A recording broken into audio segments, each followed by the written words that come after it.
Norway's truly astonishing 11-1 triumph over Moldova. And this wasn't a friendly, this was a World Cup qualifier. High stakes. Makes it even more incredible. Exactly. And at the heart of it, one player, Erling Haaland, delivered a performance that was just, well, for the ages. 5 goals and 2 assists. Unbelievable contribution in a single match. So our mission today is to unpack this whole thing. We want to get beyond just the scoreline, understand the tactics, the individual brilliance, especially Haaland's, and what it all means for Norway's World Cup qualification journey. Basically digging into how such a dominant display actually happens. Right. Think of it as your shortcut to really getting the anatomy of this massive football win. Now, Okay, let's start right there. Norway 11, Moldova 1. In a World Cup qualifier, you see that your eyebrows instantly go up, right? Instantly, yeah. It's not just a win, it's a monumental statement. It sort of hints at a level of control, superiority maybe, that you rarely see at this international level. What jumps out to you when you see numbers like that flash up? Well, what's really insightful, I think, is that an 11-1 scoreline in a competitive match like this doesn't just signal, a difference in quality. It signals a systematic dismantling. A dismantling. That's a good word for it. Yeah. It tells us Norway didn't just have a good day at the office. They achieved almost complete control, pretty much from the first whistle to the last. Like a siege. Exactly. A relentless siege on Moldova's goal. This wasn't just a few lucky breaks or, some opportunistic finishes here and there. No, you can't fluke 11 goals. Right. It points to Norway dominating possession, but with real purpose, relentlessly carving out scoring chances from, well, everywhere, and then executing those finishes with clinical precision.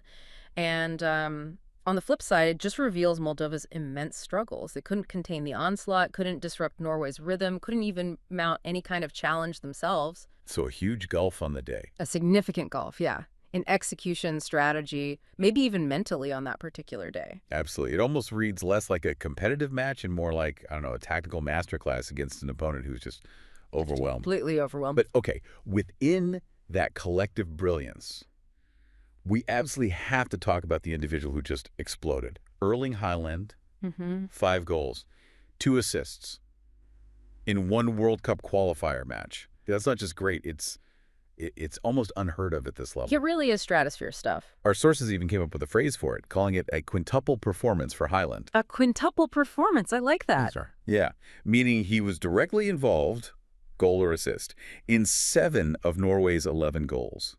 7 out of 11. Wow, that's nearly 2/3 of their entire scoring output. Just staggering. It is. So how does an individual contribution like that, on that scale, truly transform a game? And maybe more importantly, how does a player actually pull that off? Well, what's fascinating, I think, is not just the sheer number, the quantity, but the nature of Haaland's contribution. Okay.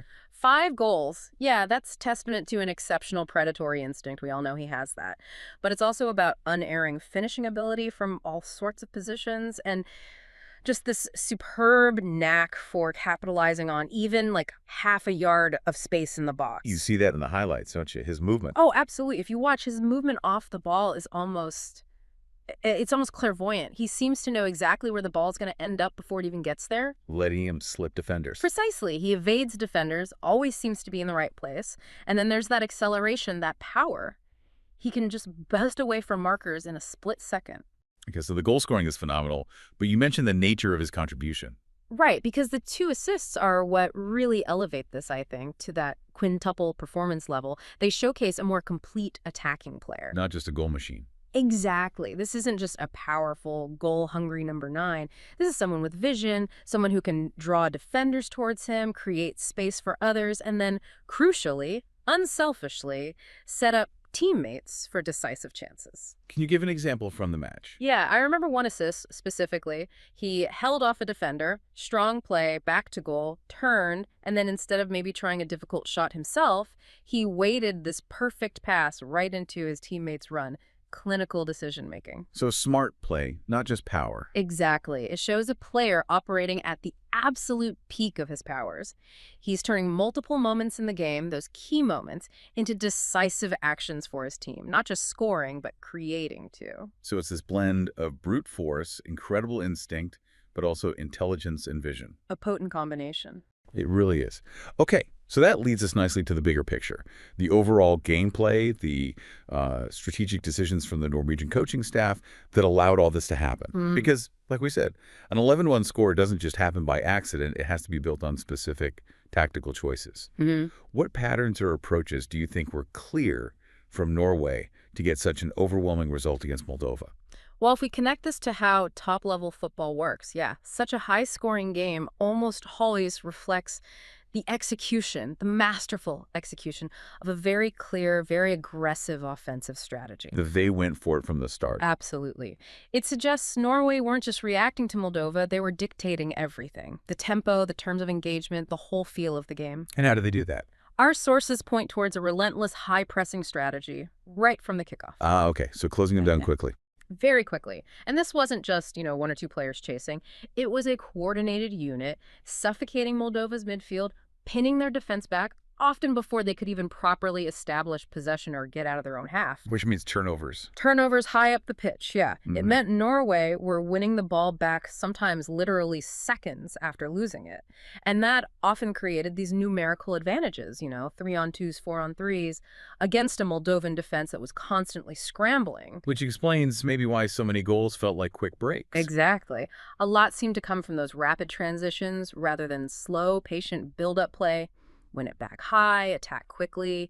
And another key element, I think, would have been how they exploited space, particularly out wide. Stretching the defense. Right. Moldova probably set up quite conservatively, compact. So Norway would have used their wingers, their fullbacks pushing high to stretch that defensive line. Creating gaps. Creating those channels in the middle for players like Haaland to make those devastating runs.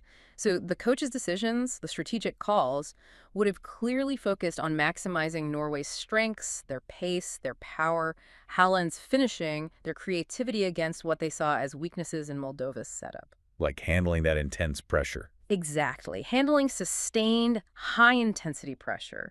This whole tactical approach just ensured a relentless hunt for goals, constant pressure for the full 90 minutes. It made it incredibly difficult for Moldova to ever settle, catch their breath, or even try to play their own game.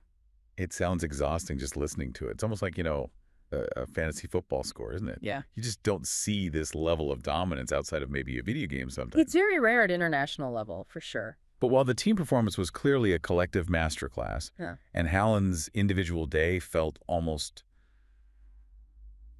supernatural, we have to ask, what does this actually mean for Norway's World Cup qualification hopes? Right, the bigger picture. Yeah. Beyond the 3 points, which are always vital, what are the broader implications, for morale, for goal difference in this really high-stakes campaign? Is it just about the win, or does a win like this carry more weight? That's a really important question, I think, for any team in a qualification group, because every single match, every single goal can be absolutely critical. True. So a victory of this magnitude, 11-1, it does several crucial things that go way beyond just banking those 3 points. Okay, like what? Firstly, and this is often overlooked but can be so important in tight groups, goal difference. Yeah, the tiebreaker. Exactly. In so many qualification scenarios, goal difference is what separates teams who finish level on points.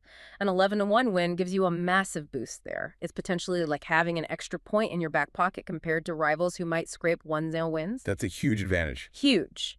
Secondly, it sends a pretty undeniable psychological message, not just to the other teams in their specific group, but kind of globally too. Well, that's everyone on notice. Right. It establishes Norway as a really formidable, dangerous opponent.